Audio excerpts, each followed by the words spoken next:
বিশ্বকাপ জয়ের পর যুক্তরাষ্ট্রের প্রেসিডেন্ট ডোনাল্ড ট্রাম্পের সঙ্গে হাত মেলাননি স্পেনের তরুণ তারকা লামিন ইয়ামাল। 2026 বিশ্বকাপের ফাইনালের পর পদক নেয়ার সময়ের একটি ভিডিও সামাজিক যোগাযোগ মাধ্যমে ছড়িয়ে পড়ার পর এ নিয়ে বিতর্ক শুরু হয়েছে। রবিবার নিউজার্সির মেটলাইফ স্টেডিয়ামে আর্জেন্টিনাকে 1-0 গোলে হারিয়ে বিশ্বকাপ জেতে স্পেন।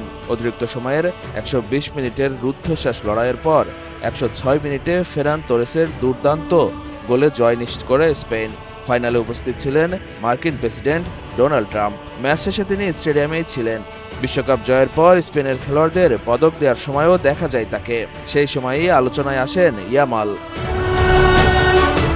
সঠিক প্যাড আর সঠিক তথ্য দিয়ে এসব সামলে নিব এক হয়ে। Mona Lisa sanitary napkin. 19 বছর বয়সী এই বার্সেলোনা উইঙ্গার বিশ্বকাপ জয়ের পর ট্রাম্পের কাছ থেকে পদক নেন।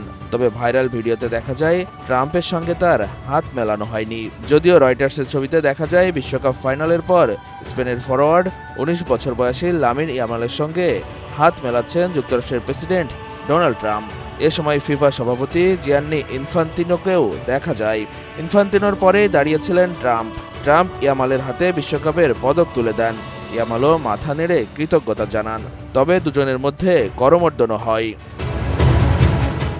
এদিকে এই বিশ্বকাপ ইয়ামালের ক্যারিয়ারের বিশেষ হয়ে থাকবে।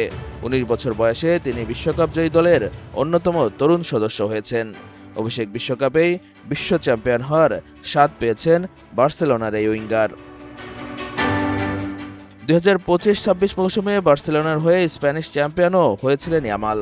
বিশ্বকাপে তার গোল সংখ্যা মাত্র একটি, তবে স্পেনের খেলায় তার প্রভাব ছিল গুরুত্বপূর্ণ।